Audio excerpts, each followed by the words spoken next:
So it's a great, great pleasure to see Herbert again. We have met last time years ago, but we worked closely together, and I am proud to say we have a kind of friendship.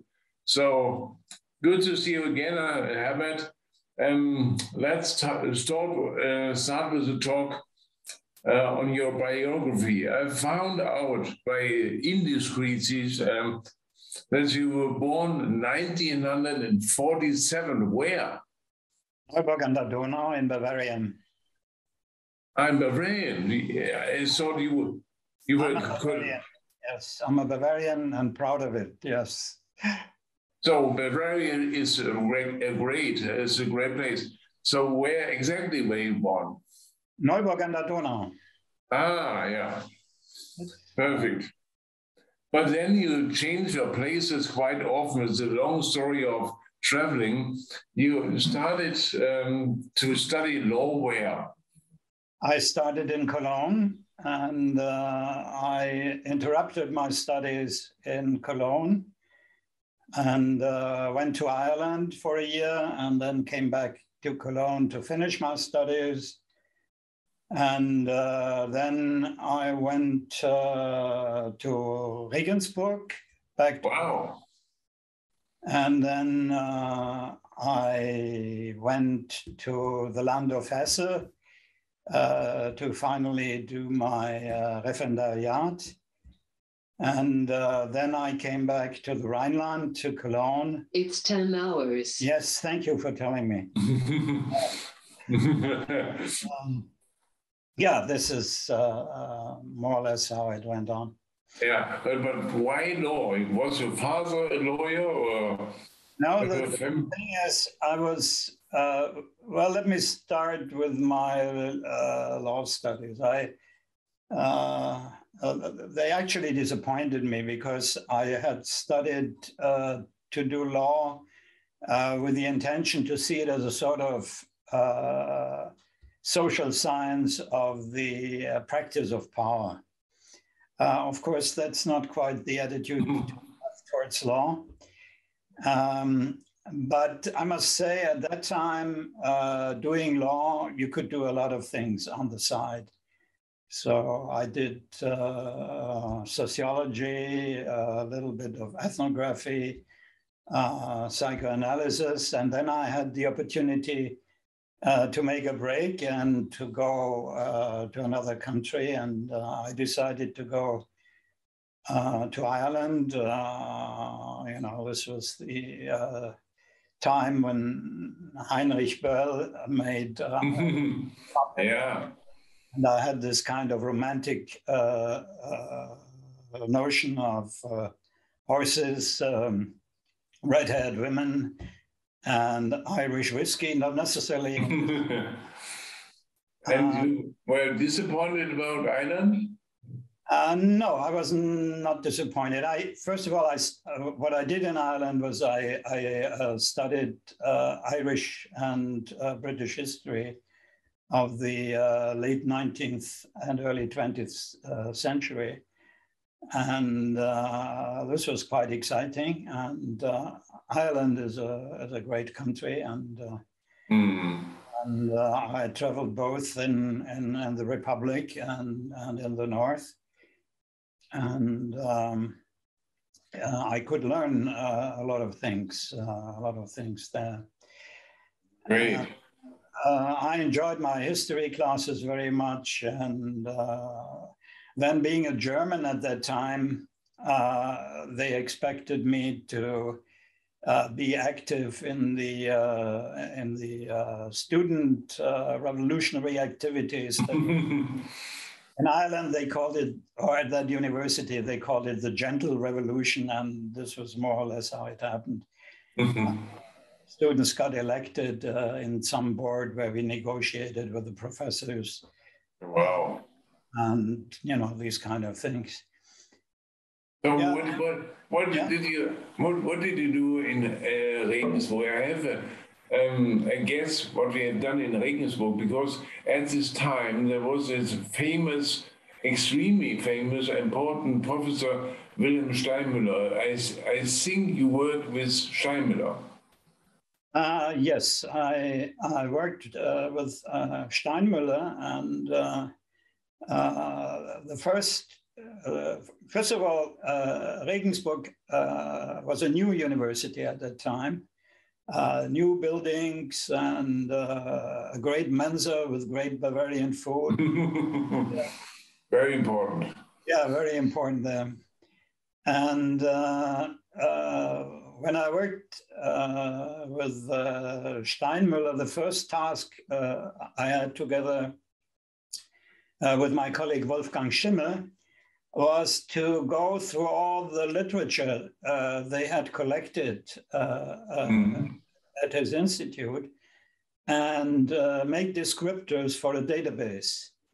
So we were reading or going through some maybe 3,000 publications, books, paper copies, things like that, and giving them descriptors. And I think there's no better introduction into a field than being forced to do that. And it gives you a good feeling of, you know, which author is worth reading and which author you can put quickly aside. And of course, it gives you a good grasp of what is going on in the field.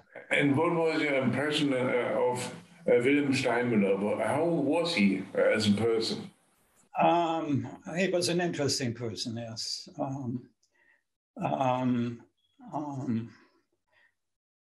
He was a sort of a mixture of a guru on the one side and always seeking researcher. And he was not always an easy man to go on with, to get along with. But again, it was for me a very fruitful time. Also, I had the time to do other things apart from this job. I continued with sociology and educational science. At that time, I wasn't really sure whether I would ever return to law. But then I sort of thought that in my study of law as a mechanism of power, you cannot just finich the university studies. You have to see how it actually works. And so I took up my Referendariat. And for private reasons at that time, I moved to Hessen, to a small town near Frankfurt. And I must say, I very much enjoyed my Referendariat, except one stage where I was working in the administration, the public administration, being responsible to deal with, or this section was responsible for dealing with foreigners. And I also got another impression of how law works. But generally, I must say, it was really a great time, because in the end, I spent the last 9 months at a law office. And it was a sort of law office that was open to everything. You had rent cases, but you also heard people suspected of murder. And it was great. It was really, I enjoyed it. And apart from that, I was, I think you call it expert witness for English, because I wasn't a certified interpreter, but they needed someone at some occasion place to do a little English, and this also brought me to, or gave me the chance to have a very funny experience, because one day I was called by the local prison that they had realized that they had one prisoner too many. I think it was the kitchen that realized that they were giving out too much food. And so I was called in because for some reason the people there had problems to communicate with the prisoner, whom they finally found in one cell. And when I came and said hello to that person, his face lit up and said, "Oh, finally somebody can understand me." And it just turned out that he was in America, involved in some minor drug case, and they actually wanted to send him back to the United States, but during that procedure they had more or less misled file, and the main thing he wanted to do was to call his family in the States, and everything was resolved. So yes, sometimes you learn things at school which are quite useful later. I understand. So we have found a gap in your CV because we didn't find out the topic of your PhD. We have found out you have made a PhD in Frankfurt, but where and who and what is the topic? We didn't find out. Okay. So when I'd finished my Referendariat, as I said, I was very tempted to stay in law, and a good friend of mine, he was opening his own law office, and he had asked me whether I wanted to stay and carry on. And it was very tempting, but at the same time, this was near Frankfurt Airport, and I could see the planes coming in. And I said to myself, no, when you do something like this, like opening a law office, you have to at least stay for 10 years in a place. And for my friend, that was useful. His wife was a local doctor there, and he was really integrated in the community.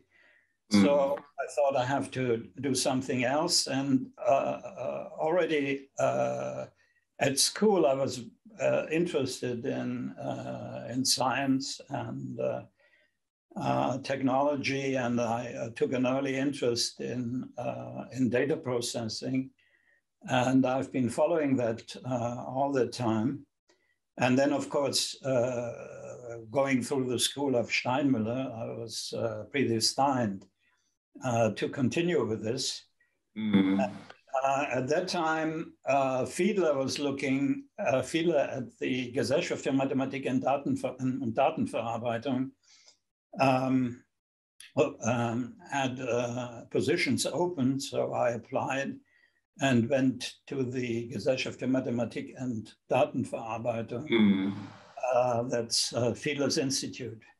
And at that institute, at a very early stage, I got involved in activities of the then European communities, the Council of Europe and the OECD. So I could, these airplanes I saw coming and going. And at some stage, I thought that I should also do, or should to some extent reconnect with university. And Spiros Simitis gave me the opportunity to do my PhD. Spiros. So you checked every big person in data protection law. Yes. So Steinmüller, Fiedler, and Simitis. How would you describe the three persons? Because there are rumors that Simitis was not very nice to Steinmüller and Fiedler. They were very different, all three of them. But it gave you an opportunity to see how people mastered their environment. Personally, I must say I felt most drawn to Simitis.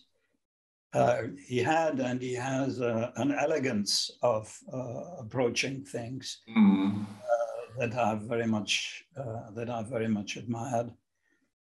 And my main interest at that time was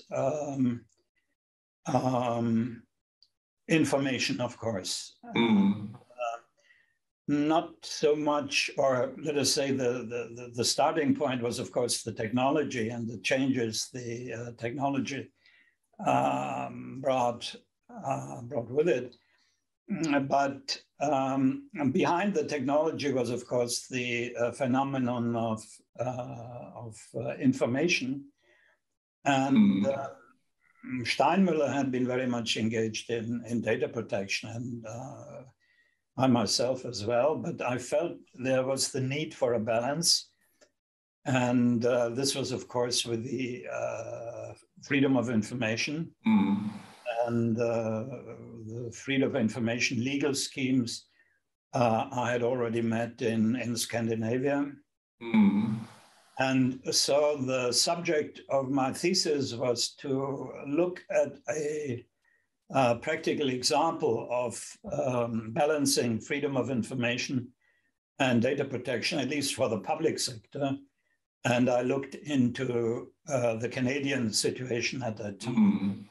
And this was the subject of my thesis. At that time, we already had a discussion in Germany to improve, of course, the access to government information situation. Then came another temptation, of course, whether I would join one of these data protection institutions.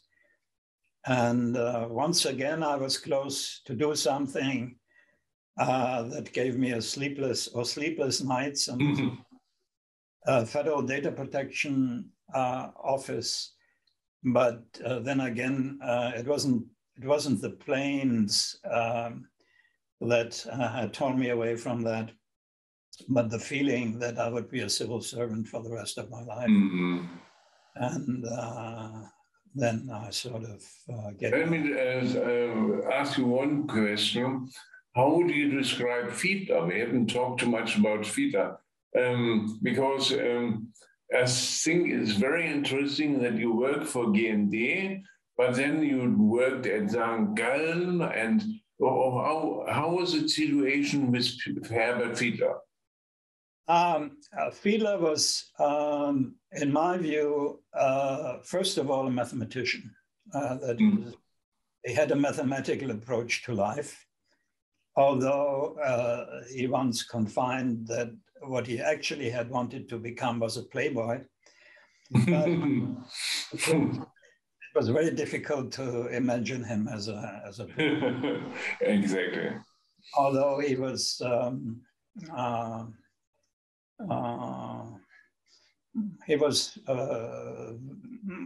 very nice in the presence of women, but he was a very economic man. When we had meetings, he followed always a strict structure, and his papers and presentations were always short, but to the point. This is when the best mathematical proofs are the short ones. This was sort of his motto. This was, and it was very good to get on with him working. Also, I think he discovered, or not discovered, but dealt with the most fundamental thing of digitalization, and from a very abstract way, this is formalization. This was his main interest. And also, I think this is the core of a lot of things that are happening around us. But astonishingly, you didn't make your habilitation thesis in Cologne or in Bonn or wherever. Yeah, no. But in St. Gallen, that's the first time I noticed in your career, St. Gallen. Why St. Gallen? Or what the heck are you doing in St. Gallen? Yeah, another temptation was approaching me. When you work in a research institution, you have occasionally the opportunity, of course, to make presentations, things like that. And you also get some students as assistants. But I wanted to, again, reconnect with the university, at least with contact with students with this element. And through my work on data protection, I had met Rainer Schweizer at that time. I was a professor at the University of St. Gallen, and he invited me to do some talks at St. Gallen, and I eventually sort of slipped into a position there, which for several years I balanced with my work at St. Augustine at the Research Institute, but then I finally decided that I would just be in St. Gallen. And then, of course, my main interest in law proper was public law and constitutional law. And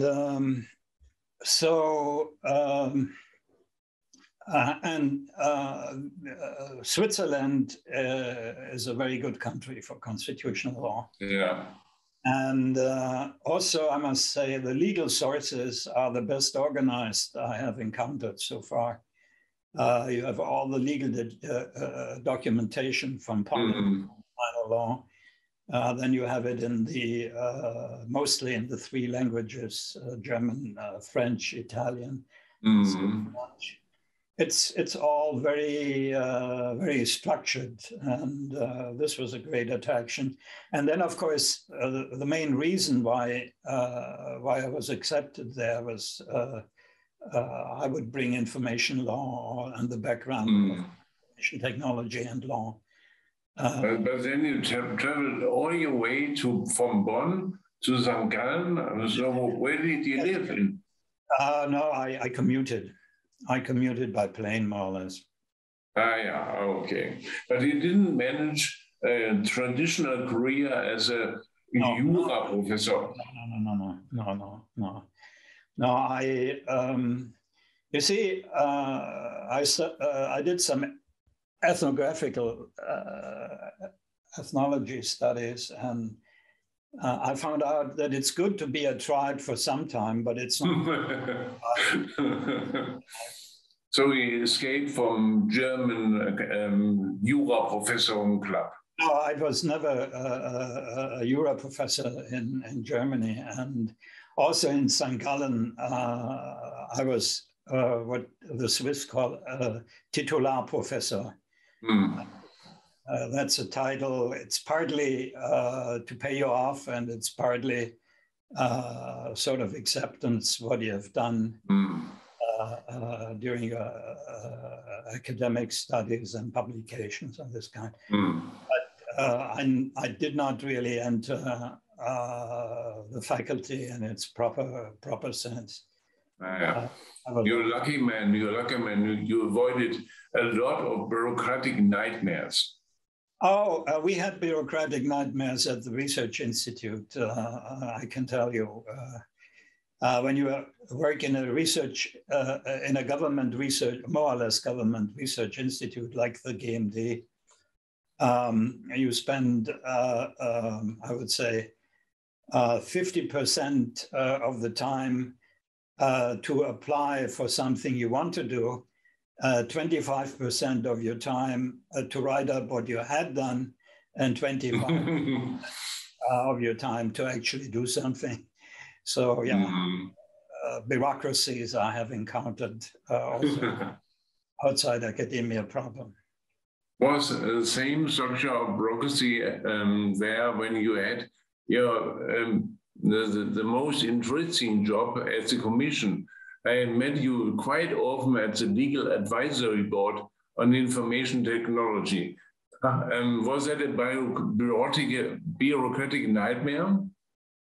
Let me just briefly go back to what fascinated me at the University of St. Gallen, and I think it's still a good example for that, is how they handle very effectively and with not so many people the bureaucratic side of the university. I found that very well organized, streamlined, to the point, and easy to handle from the other side. So I think, quite apart from many other things, St. Gallen has been and still is an outstanding example for how to handle the bureaucratic side of such an institution right from the beginning. But your last question was Legal Advisory Board, LAB. Oh, so no, European Union and bureaucracy. Yeah, I mean the slide or the bureaucratic side I had encountered was applying for European projects. But I'm sure, yeah, haven't we done a couple of these projects together? Yeah. So you're aware of what the bureaucratic side of that is. At the Research Institute, GMD, we had internal support for handling the side of that. So my feeling, I could really concentrate on substance rather than on the bureaucratic side. And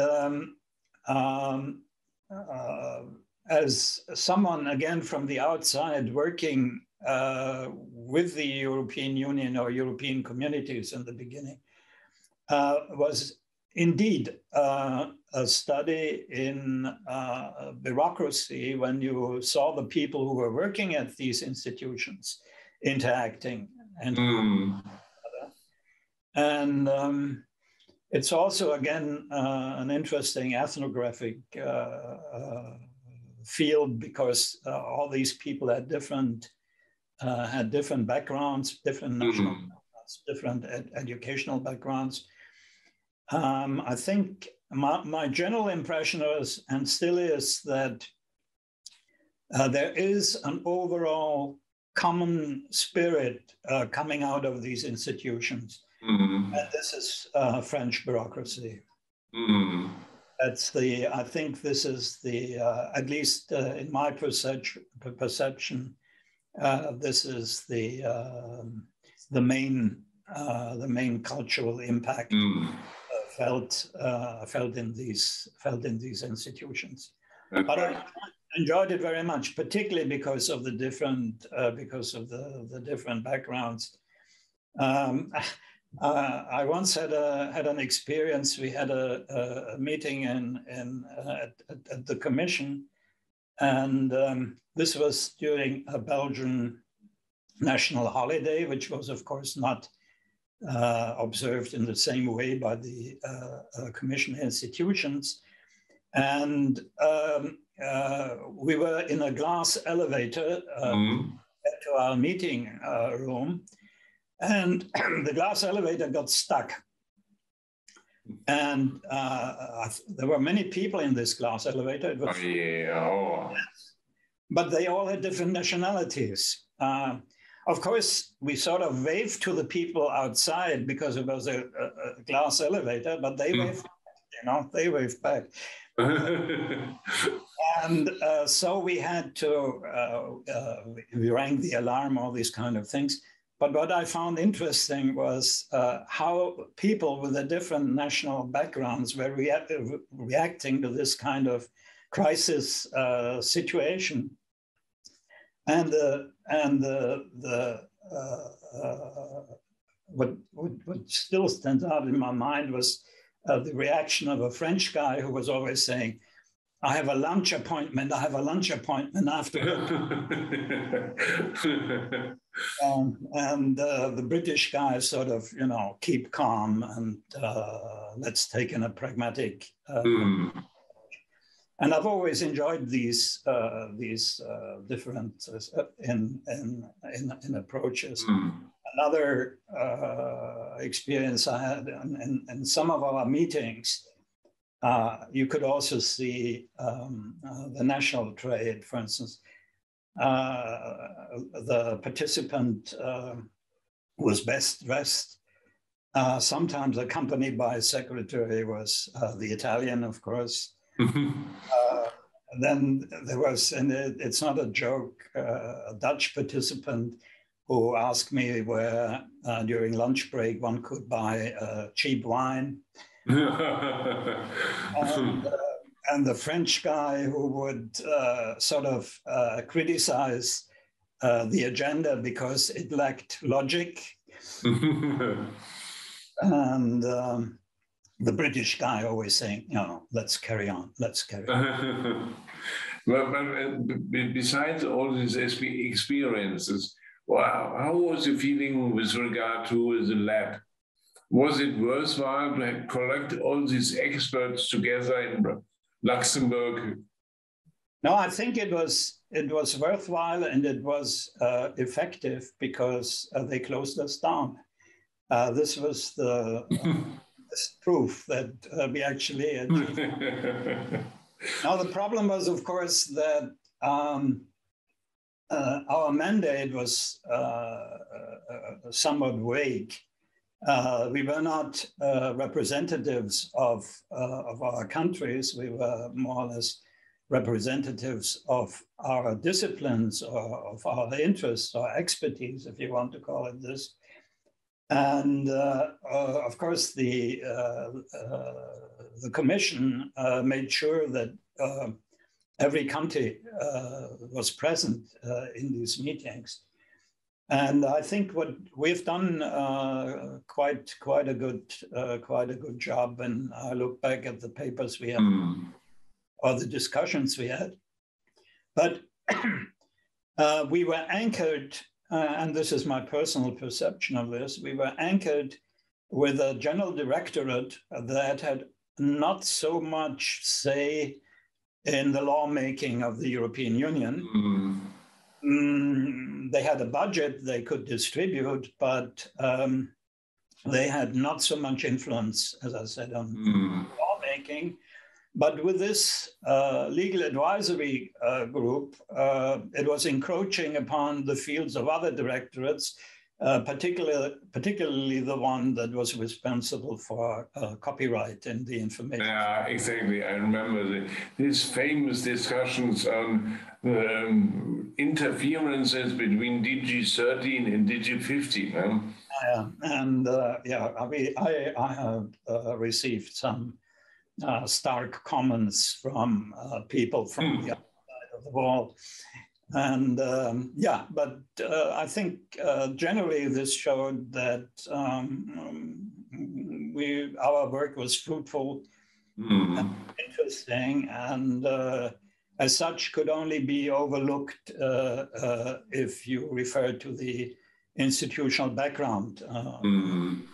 What was the influence of Richard Swetenham on this? He was a shrewd man, and I think he handled it quite well, keeping us alive as long as it was possible. Yeah, that's true.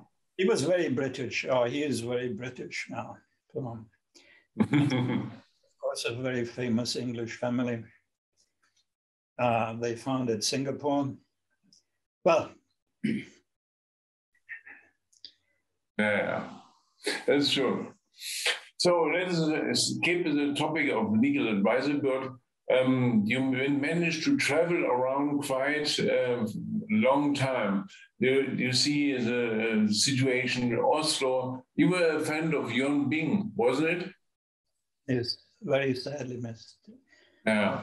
Those personal friend, and this is one of the reasons I've chosen this background. Yeah, that's true. What was your thinking of Jon? How was he?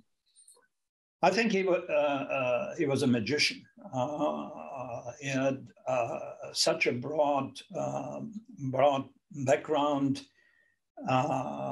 knowledge, friendliness, and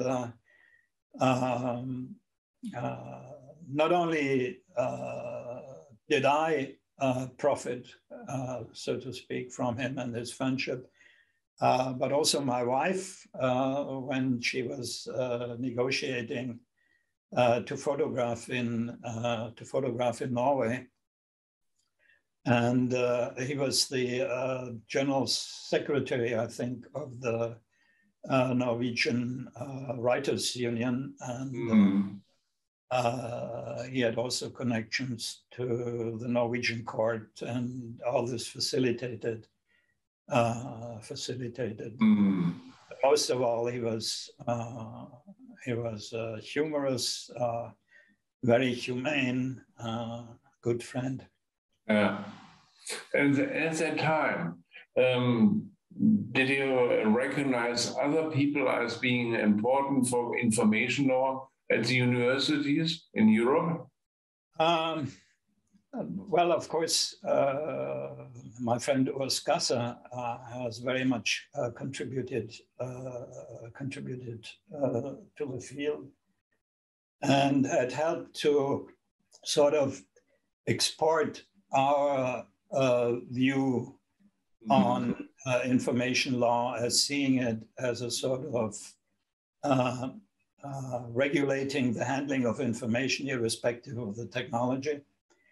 Another person from the foundation times of the field, not to be left out, is of course Peter Sapel, Sweden, whose institute had been the first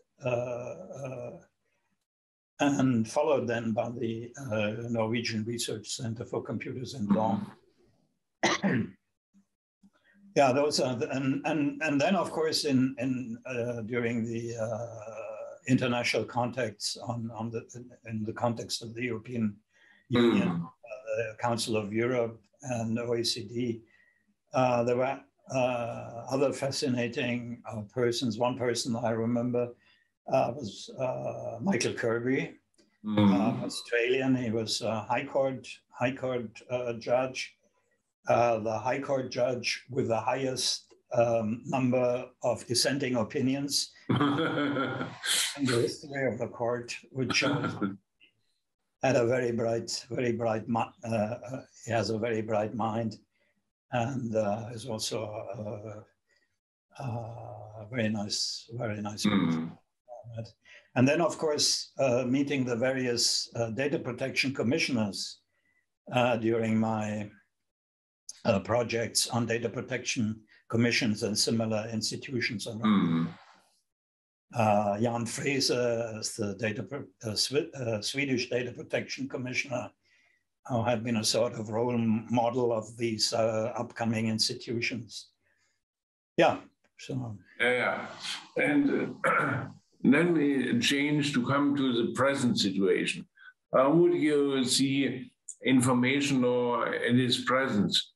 How has the situation changed from your times of information access law? Is information access law still an important topic or not? Well, since a lot of this legislation is in place now, and also the European Union, at least with regard to its own institutions and with regard to environmental law, has made a lot of progress in the past. I think the attention is now shifting more to the practicalities, to the need to have intermediate organizations that, like the National Security Archive in the United States, for example, that take up this need for balancing information flows between citizens, and the state. But I think my main intention was to help to introduce what I would call an information sensitive view on law in general. And look at the information flows and information gatherings and information handling that are behind the entire legal structure. One good example, for instance, is now the changes in property tax in Germany. And when you look at what is happening in the different provinces, what you see is that the provincial governments have realized that this change in property tax gives them the possibility to improve the information quality they have on properties in their provinces. And under the name of social justice, they are collecting an immense amount of information on these properties. They may eventually, if at all, use for sound policy decisions. And generally, you can say that, and others have said it before, that there's a sort of the concept of distributive justice that just keeps requiring more and more information to make sure that you are just in what you are giving to each person and to each entity.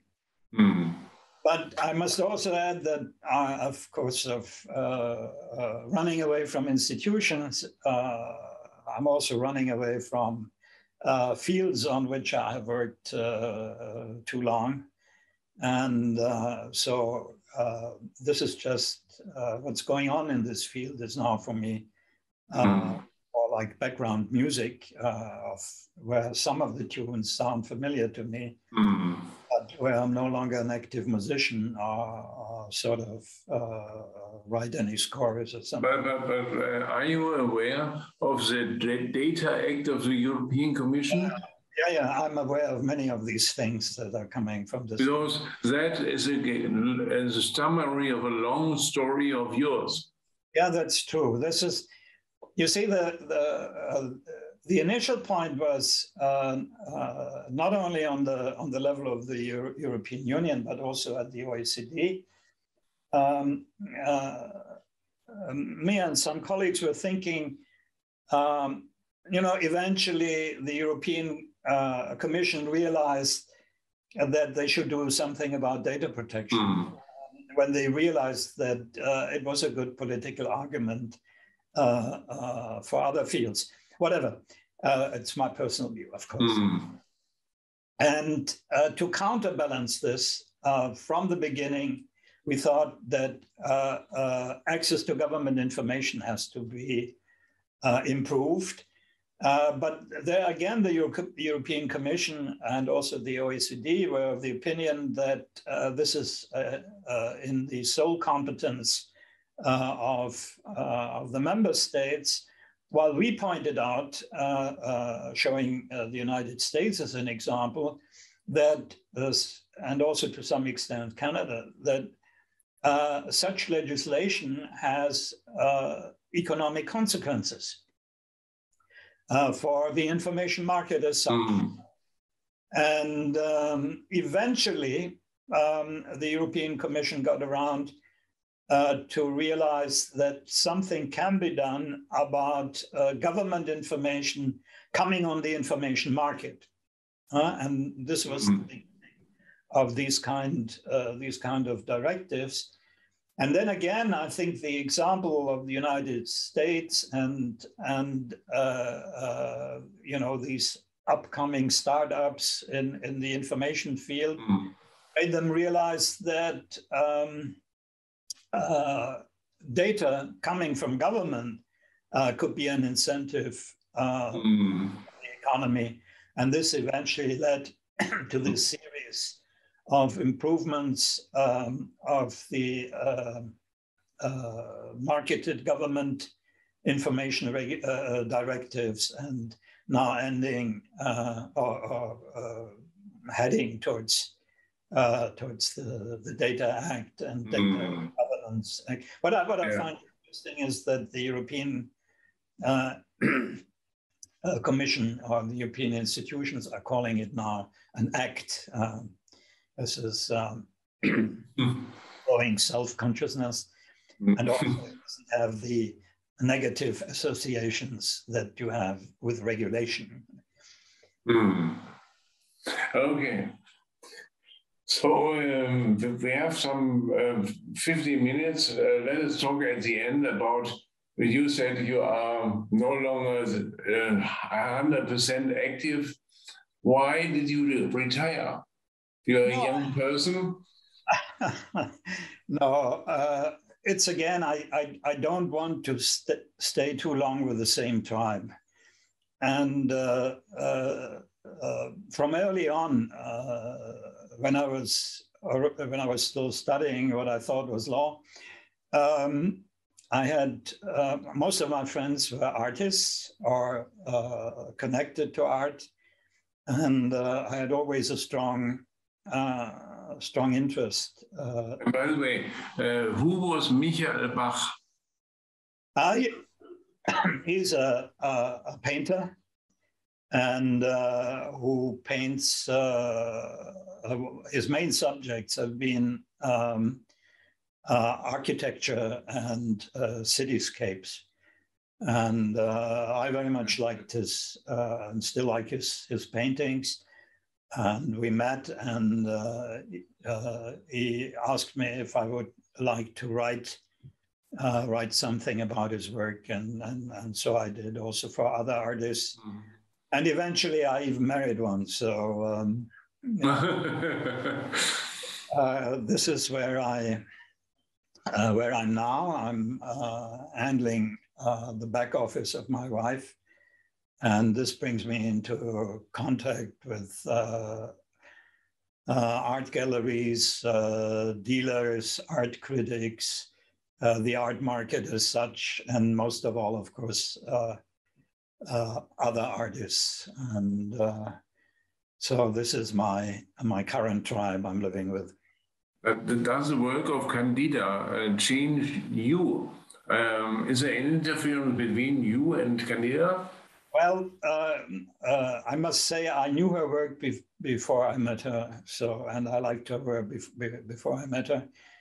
And so, not really, but her outlook on architecture, for instance, but also on the historic implications of and implications for human life of architecture has been a field that has always interested me, and where we meet. So that's what you do now, is art funding, art law. Yeah, of course, movies are still strong. Oh, great. Yeah. And I was involved in the production of 2 movies so far. One on my wife by a Portuguese filmmaker, and another one on the post-traumatic stress situation for soldiers coming back from war. Oh. A friend, a Berlin filmmaker, and if there are other opportunities, I would like to continue with that as well.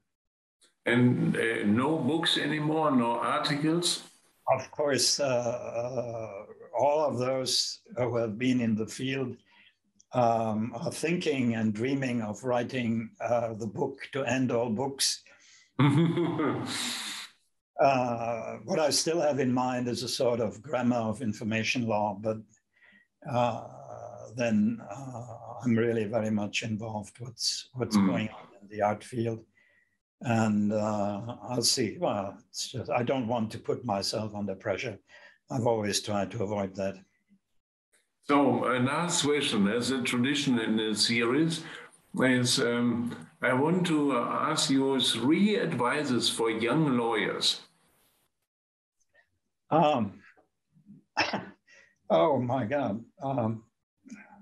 This tribe, I hope it still exists. I would say have fun, number 1. Number 2, always look beyond law. And number 3 is try to be as good as a lawyer with regard to your knowledge of law as you can. And I think if you connect all 3 things, you get on, you not only get on as a lawyer, but you will also enjoy it. Perfect. Thank you very much, Herbert. That was a great interview. I really enjoyed it. I could have listened to you for hours because I would have asked so many questions to understand information law, but it's the tradition 1 hour is all. It's fine with me, and you're always welcome to visit us here to continue our conversation.